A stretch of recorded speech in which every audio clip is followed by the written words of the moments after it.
Bem-vindos ao B de Barbárie.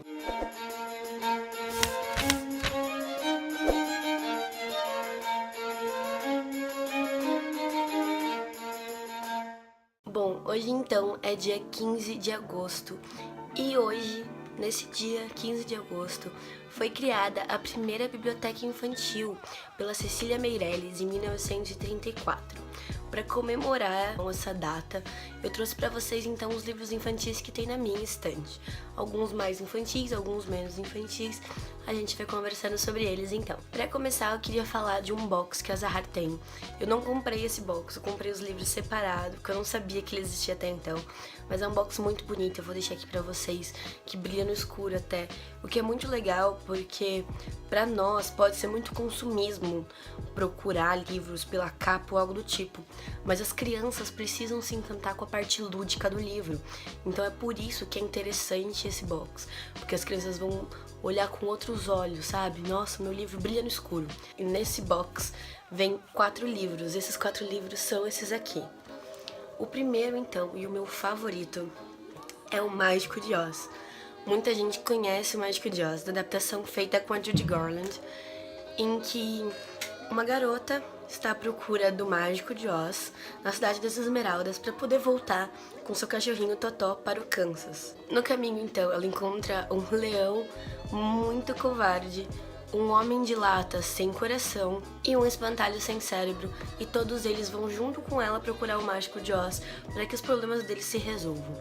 Mas as coisas não são tão fáceis assim. Eu acho que, acima de tudo, ele mostra um pouco de altruísmo, um pouco de amizade, ele tem bastante coisa lúdica e mostra que às vezes o que a gente está procurando não é bem o que a gente está procurando, que quando a gente chega lá, vai descobrir que as coisas são diferentes. O segundo livro desse box, então, são os 2 livros de Alice num volume único que a Zahar tem, ilustrado também, em que tem Alice no País das Maravilhas e Alice no País dos Espelhos. Alice no País das Maravilhas tem uma adaptação incrível da Disney, mas eu gosto muito dessa história porque ela também tem bastante coisa lúdica, apesar de que eu acho que algumas coisas são difíceis até para o leitor mais velho compreender. Ele colocou algumas coisas até de matemática, porque ele era professor de universidade de matemática. Então a criança vai aproveitar, mas ela não vai entender. Eu também não entendi algumas tiradinhas matemáticas que tem no livro, tive que pesquisar tudo depois, mas é uma leitura muito gostosa e segue bastante no ritmo da adaptação da Disney. Temos depois então Peter Pan. Peter Pan também tem muitas adaptações, não tem uma, não tem duas, tem umas milhões. Só que o livro é muito diferente. Eu vou ter como base aqui então a adaptação da Disney, que eu acredito que seja a mais vista. A adaptação da Disney mostra um garoto sorridente, alegre, que gosta de brincar com os meninos perdidos. O livro do Barry, na verdade, acaba sendo uma coisa meio creepy, meio terror, porque o Peter Pan é muito malvado, assim. Ele tem umas ideias bem estranhas, ele realmente faz os meninos perdidos sofrerem um pouco. Então eu acho que essa versão do Peter Pan não é muito indicada para crianças que gostam da história da Disney e nem para crianças tão jovens. Então ser uma criança um pouquinho mais madura. E depois temos o livro de Contos de Fadas, que desses 4 foi o primeiro que eu adquiri.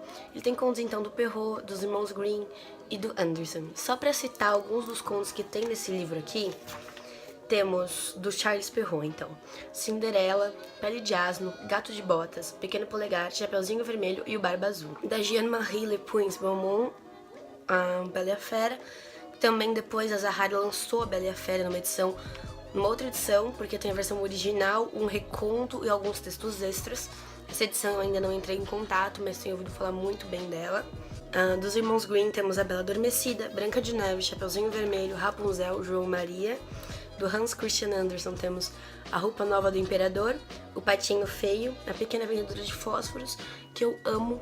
Pra quem não conhece, o DVD da Pequena Sereia vem com o curta que a Disney fez, A Pequena Vendedora de Fósforos, que é de cortar o coração. Se tiver aqui no YouTube, eu vou deixar na descrição pra vocês darem uma olhadinha. A Pequena Sereia, A Princesa Ervilha, do Joseph Jacobs, João Pé de Feijão, A História dos 3 Porquinhos e Anônimo, A História dos 3 Ursos.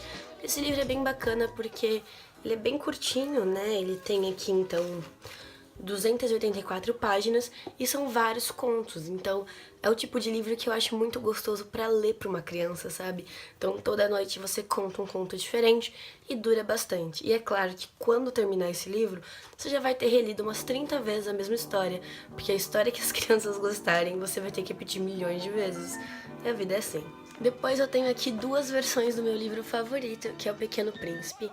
Essa aqui então é uma versão mais recente, tradução do Ferreira Goulart, e essa é a versão que eu ganhei quando eu tinha 7 anos. Eu trouxe essa versão mais velhinha aqui, principalmente porque assim, eu li com 7 anos e eu entendi bastante coisa do livro. Mas é muito legal a gente perceber como a nossa leitura evolui, né? Pra começar, eu queria mostrar pra vocês o meu nome em caneta gel, como a minha letra era muito bonita, né? Mas assim, na época, os meus pais me disseram que se eu não soubesse o que as palavras significavam, que eu devia procurar. Então, eu anotei, tá vendo? As palavras que eu não sabia eram versátil, bridge, pane, Arizona, aparição e fadiga. Com 7 anos a gente realmente não entende o que essas palavras dizem, mas a gente consegue entender o contexto geral. Esse foi o primeiro livro que eu li. E apesar de não ter sido o livro que despertou em mim a vontade de ler, vai ser sempre um marco, sabe? A criança ter conseguido chegar até o final. Eu lembro que quando eu li, eu demorei bastante. E aí já no ano seguinte eu reli esse livro e eu percebi que eu já estava lendo muito mais rápido. E foi uma conquista pra mim. Então, para as crianças que leem, é muito legal vocês incentivarem a releitura. Primeiro porque elas adquirem esse hábito, segundo porque elas percebem o quanto elas mesmas evoluíram e elas têm uma chance de entrar de novo em contato com uma história que talvez elas não tenham entendido completamente. Do Pequeno Príncipe, então, eu já vi duas adaptações cinematográficas. Uma antiga, que é um live action, que eu achei bacana, mas eu acho meio estranha para crianças. Eu acho que o visual dele não é tão infantil. E existe então uma adaptação que foi feita uns 2 anos atrás, em que existe a história do Pequeno Príncipe e existe também a história da menininha e do senhor, e essas histórias vão se entrelaçando. Eu adorei, chorei horrores no cinema. Pra quem não sabe, a história do Pequeno Príncipe conta a história de um garoto que vive num asteroide. Nesse asteroide, no planeta dele, existem poucas coisas. Por exemplo, existe ele, uma rosa e baobás. Só que se ele deixar os baobás crescerem, o mundo vai ser destruído pelas raízes dos baobás. Então ele tem que tirar as baobás toda vez que eles começam a nascer. A rosa, ele cuida dela, mas ela é bem chatinha. E aí ele fica vendo o pôr do sol. Cada vez que ele empurra um pouquinho a cadeira dele, ele vê o sol de novo, o sol se põe. Aí ele coloca a cadeira pra frente, aí ele vê o sol e ele se põe. E essa é a maior diversão no planeta dele, até que ele decide fazer uma peregrinação por outros planetas. Nesses planetas que o Pequeno Príncipe viaja, existem diversas pessoas e ele conhece pessoas ruins, pessoas boas, pessoas diferentes apenas. Saint-Exupéry, então, escreveu essa história pensando nos pais das crianças. Como assim? Ele escreveu esse livro durante a guerra, onde a censura era muito forte na França. E o que ele pensou? Se eu escrever um livro infantil, é mais difícil de ser barrado na censura.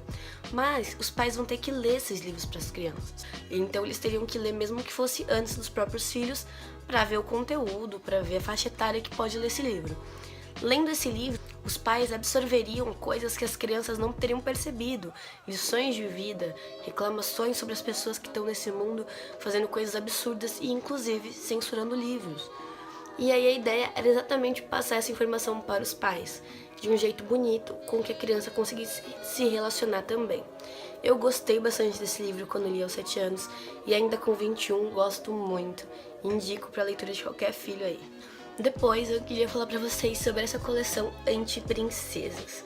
Ela conta a história de mulheres fortes de vários países diferentes e vão trazendo a história de vida dessas mulheres e mostrar como não ser uma princesa é uma coisa incrível também.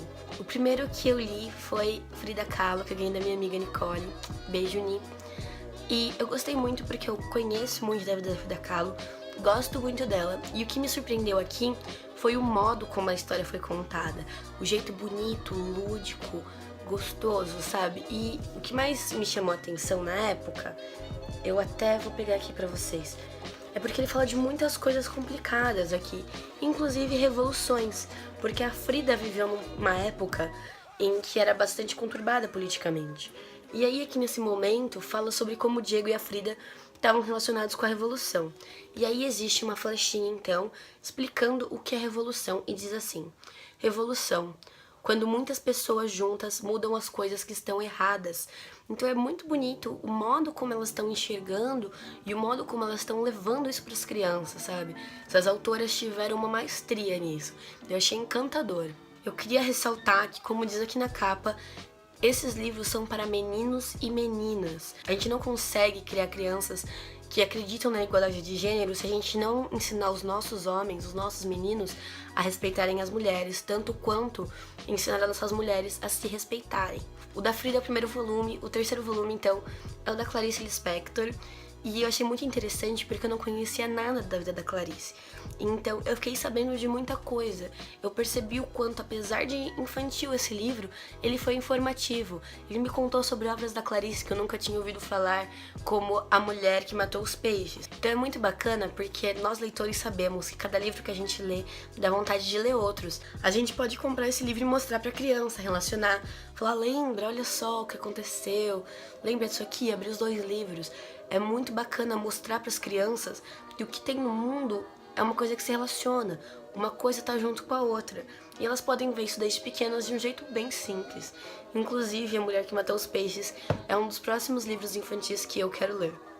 E aí, entrando em leituras mais recentes, inclusive leituras que vocês já me viram falar aqui no canal. Se eu me recordar em qual book haul eu falo desses livros, eu vou deixar aqui pra vocês. Tem Os Molambolengos. Os Molambolengos, que foi escrito pela Evangeline Lilly. Esse livro eu achei bem interessante porque ele tem um visual muito diferente dos livros infantis que a gente está acostumado. Abrindo aqui em páginas aleatórias, tem criaturas um pouco mais monstruosinhas. Talvez não seja muito indicado para crianças que têm muito medo, que não gostam desse tipo de imagem, desse tipo de história. E essa história aqui conta da vida da Selma, que é uma garota metida que vai num circo, o balão dela é estourado ali pela trupe do circo, e ela diz que o vô dela, que é prefeito da cidade, vai dar um jeito neles porque eles estouraram o balão. E aí ela se dá super mal. E é muito legal porque a maior parte dos livros infantis tem finais bonitinhos e fofinhos. E é legal a gente mostrar para as nossas crianças que nem todos os finais de livro tem que ser assim, que a vida não é assim, então os livros não precisam ser também. E que afinal de contas é um saco você ser uma criança mimada. E então é muito bom que elas vejam na literatura que isso não é legal, que isso não é bacana. E o meu último livro infantil lido, então, que também já apareceu no mesmo videozinho aqui no canal, é Jumanji. Tenho certeza que todo mundo conhece a adaptação cinematográfica. Essa edição aqui é da Kozak Naif. Como esse livro é um clássico já, tanto da literatura quanto do cinema, eu acho mais fácil que esse título seja comprado por uma outra editora. Mas essa edição é linda, ela vem com as ilustrações originais do autor, como essa da capa, ó. Mostra as crianças jogando, tem imagem em todas as páginas. É bem lúdico também, principalmente para crianças bem novinhas, porque ele é bem rapidinho, ele não tem muita complicação. São só 3 ou 4 animais que aparecem e aí a gente já tem o desfecho. Mas é um livro bem gostoso de ler, principalmente com crianças pequenas. Se você gostou desse vídeo, dá um like para ajudar aqui na divulgação do canal, se inscreve clicando com a bolinha no meu rosto para receber mais conteúdo que eu produzi aqui e dá uma olhadinha nesses videozinhos que eu vou deixar aqui para vocês. Esses aqui são para adultos mesmo. Um beijo e até a próxima.